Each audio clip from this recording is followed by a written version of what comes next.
Irmãos e irmãs, bom dia.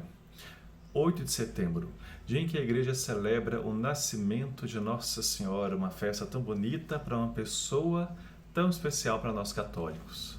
Por isso, vamos acolher a palavra de Deus, que é do Evangelho de São Mateus, capítulo 1, versículos de 1 a 16 e 18 a 23. Ouçamos. O Senhor esteja convosco, Ele está no meio de nós. Proclamação do Evangelho de Jesus Cristo segundo Mateus.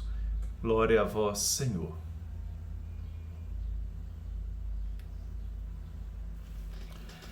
Livro da origem de Jesus Cristo, filho de Davi, filho de Abraão. Abraão gerou Isaque, Isaque gerou Jacó, Jacó gerou Judá e seus irmãos. Judá gerou Farés e Zara de Tamar. Farés gerou Esrom, Esrom gerou Aram. Aram gerou Aminadab. Aminadab gerou Naasson. Naasson gerou Salmão. Salmão gerou Boaz de Raabe. Boaz gerou Obed de Rute. Obed gerou Jessé. Jessé gerou o rei Davi. Davi gerou Salomão, da mulher de Urias.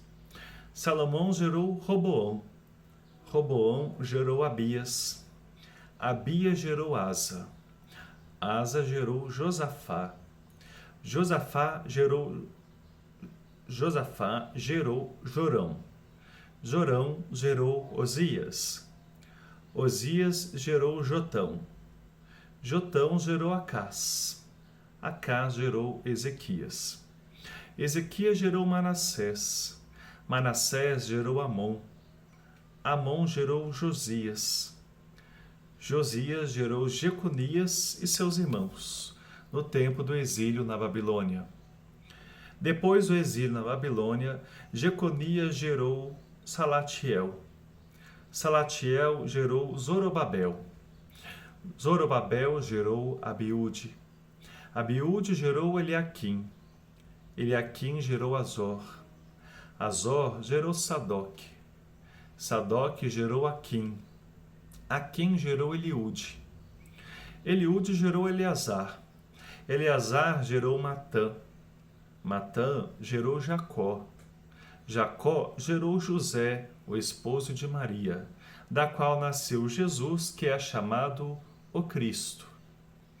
No total, pois, as gerações desde Abraão até Davi são 14, de Davi até o exílio na Babilônia, 14, e do exílio na Babilônia até o Cristo, 14. Ora, a origem de Jesus Cristo foi assim. Maria, sua mãe, estava prometida em casamento a José, e antes de passarem a conviver, ela encontrou-se grávida pela ação do Espírito Santo. José, seu esposo, sendo justo e não querendo denunciá-la publicamente, pensou em despedi-la secretamente. Mas no que lhe veio esse pensamento, apareceu-lhe em sonho um anjo do Senhor que lhe disse: José, filho de Davi, não tenhas receio de receber Maria, tua esposa. O que nela foi gerado vem do Espírito Santo. Ela dará à luz um filho, e tu lhe porás o nome de Jesus, pois ele vai salvar o seu povo dos seus pecados. Tudo isso aconteceu para se cumprir o que o Senhor tinha dito pelo profeta. Eis que a virgem ficará grávida e dará à luz um filho. Ele será chamado pelo nome de Emanuel, que significa Deus conosco. Palavra da salvação. Glória a vós, Senhor. Irmãos e irmãs, nessa reflexão eu gostaria de destacar 2 momentos. No primeiro momento, eu quero fazer uma partilha sobre a genealogia, de uma forma especial sobre as mulheres que aparecem na genealogia de Jesus. Depois, falando um pouquinho do nascimento de Maria. Eu vou ler alguns textos para vocês, que são muito ricos. Um texto de uma reflexão de Frei Carlos Mesters e o outro terço tirado do site Vatican News, de uma reflexão de Dom Murilo, arcebispo emérito de São Salvador, da Bahia. Então, olhando um pouquinho para a genealogia. Nessa genealogia, a gente percebe que se apresenta, os antepassados de Jesus, vamos assim dizer, a identidade de Jesus, a linhagem de Jesus. Mas nessa lista há uma grande novidade. Naquele tempo, as genealogias traziam somente os nomes dos homens, até pela cultura patriarcal. Mas surpreende o fato de Mateus colocar 5 mulheres entre os antepassados de Jesus. E aí está uma grande novidade que o evangelista está fazendo, e também rompendo com uma questão cultural muito forte. Tamar, Raabe, Ruth, a mulher de Urias e Maria. Por que ele escolheu precisamente essas 5 mulheres e não outras? É uma questão que a gente é chamado a refletir, no caso, um grande estudo é necessário, mas eu vou fazer uma breve partilha para a gente poder compreender um pouquinho mais o agir de Deus na vida da história do seu povo, como o evangelista Mateus quer chamar a atenção. Jesus é a resposta de Deus às expectativas tanto de judeus quanto dos pagãos. Mas o é de uma forma totalmente surpreendente. Nas histórias das 4 mulheres do Antigo Testamento, tirando aí Maria, citadas na genealogia, existe algo de anormal. As 4 eram estrangeiras, ou seja, não eram judias. Conceberam seus filhos fora dos padrões normais do comportamento da época e não satisfaziam as exigências das leis da pureza no tempo de Jesus. Então, olha como nosso Deus rompe com muita questão. Tamar, primeira mulher que aparece. Uma cananeia, viúva, se vestiu de prostituta para obrigar Judá a ser fiel à lei e dar-lhe um filho. Capítulo 38 do livro de Gênesis. Raabe, a segunda mulher, uma cananeia, prostituta de Jericó, fez aliança com os israelitas. Ajudou-os a entrar na terra prometida e professou a fé no Deus libertador do Êxodo. Capítulo 2 do livro de Josué. Terceira mulher, Betsabeia, uma hitita, mulher de Urias, foi seduzida, violentada e engravidada pelo rei Davi, que além disso mandou matar o marido dela. Capítulo 11 do segundo livro de Samuel. Quarta mulher, Ruth, uma moabita, viúva, pobre, optou por ficar com Noemi, sua sogra, e aderiu ao povo de Deus. Aconselhada pela sogra Noemi, Ruth imitou Tamar e passou a noite na eira junto com Boaz, forçando-o a observar a lei e dar-lhe um filho. Capítulo 1 de Ruth, e o livro de Ruth, no caso. Da relação entre os dois nasceu Obed, que é o avô do rei Davi. Capítulo 3 de Ruth. Essas 4 mulheres questionam os padrões de comportamento impostos pela sociedade patriarcal. E mesmo assim, suas iniciativas pouco convencionais deram continuidade à linhagem de Davi e trouxeram a salvação de Deus para todo o povo. Foi através delas que Deus realizou seu plano e enviou o Messias prometido. Então a gente vê que a grande novidade que Deus realiza na história, na pessoa de Jesus, e que já foi preparando através da participação dentro da história da salvação dessas mulheres que eu citei. E aí agora a gente olha para Maria, que hoje celebramos o seu nascimento, e eu quero partilhar um pouquinho com vocês a fala de Dom Murilo. No dia 8 de setembro, seguindo uma tradição dos primeiros séculos da Igreja, celebramos a festa da Natividade de Nossa Senhora. Não há nos textos evangélicos, das Sagradas Escrituras, referência alguma ao nascimento de Maria, por uma razão muito simples. O objetivo que os evangelistas tinham ao escrever o Evangelho era de nos apresentar Jesus Cristo. Só há referências à Virgem Maria ou a qualquer outra pessoa quando se trata de ressaltar algum fato que diga respeito ao Salvador?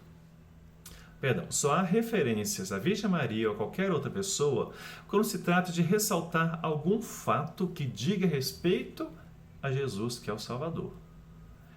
É verdade que a palavra de Deus nos mostra, de uma forma discreta, a presença de Maria Santíssima nos momentos centrais da história da salvação, como a encarnação, a inauguração do ministério de Cristo, a crucificação de Jesus, o nascimento da Igreja com a vida do Espírito Santo e etc.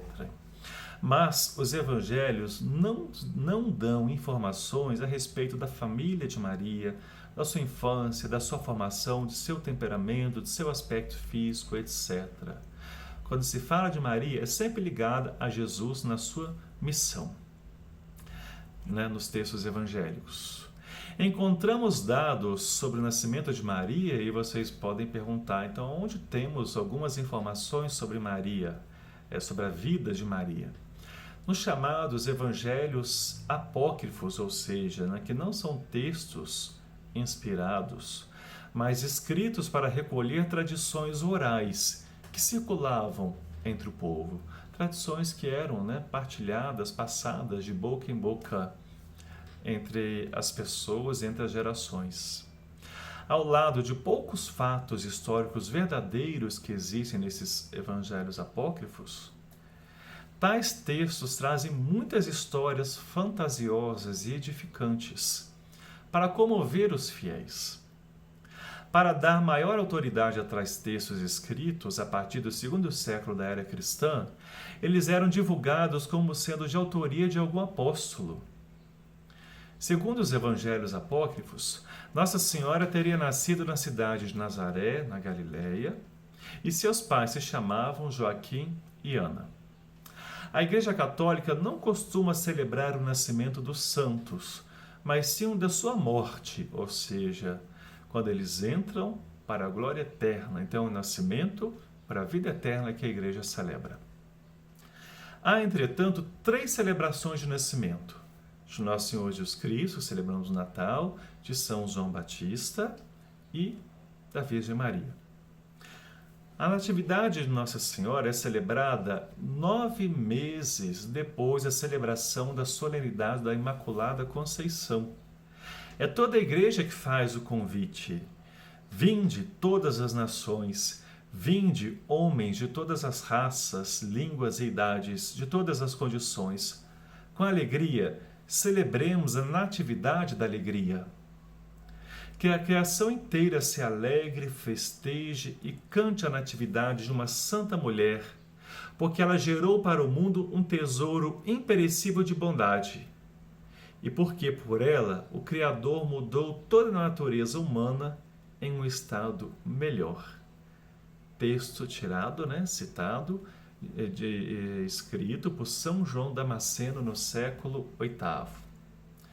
Mais tarde, um famoso sermão feito na festa da Natividade de Maria, de Padre Antônio Vieira, do século XVII, conhecemos um pouquinho dele, na nossa história também do Brasil, que perguntou, no seu texto ele faz uma questão: quereis saber quão feliz, quão alto é e quão digno de ser festejado o nascimento de Maria? Ele mesmo respondeu no seu texto, o Padre Antônio Vieira: vede para que nasceu Maria.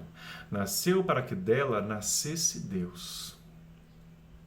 Perguntai aos enfermos para que nasce essa celestial menina.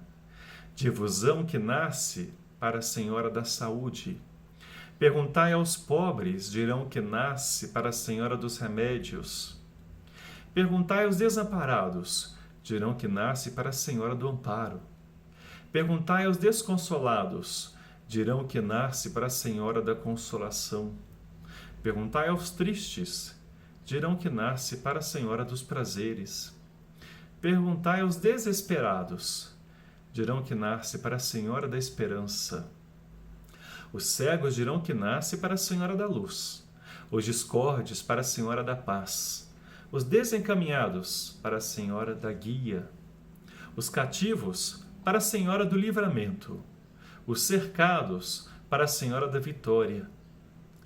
Dirão os pleiteantes que nasce para a Senhora do Bom Despachos, os navegantes para a Senhora da Boa Viagem, os temerosos da sua fortuna para a Senhora do Bom Sucesso, os desconfiados da vida para a Senhora da Boa Morte, os pecadores todos para a Senhora da Graça e todos os seus devotos para a Senhora da Glória.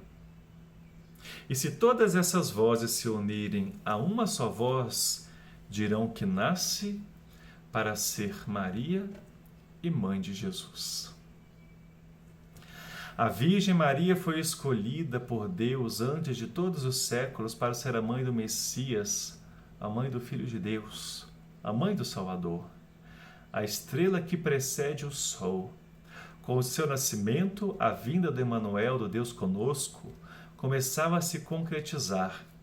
Por isso, na festa de seu nascimento, a Igreja pede: exulte, ó Deus, a vossa Igreja, pois nos alegramos pelo nascimento de Maria, que foi para o mundo inteiro esperança e aurora da salvação.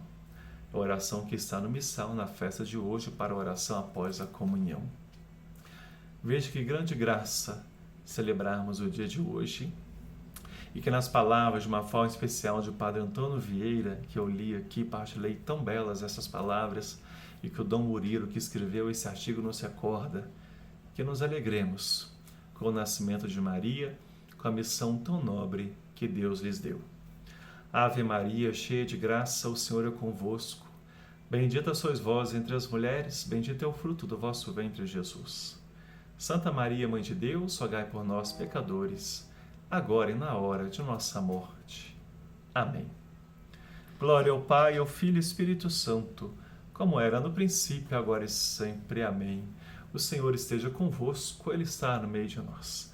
Que desça a bênção de Deus Todo-Poderoso, Pai, Filho e Espírito Santo. Amém. Um abraço fraterno e fique com Deus.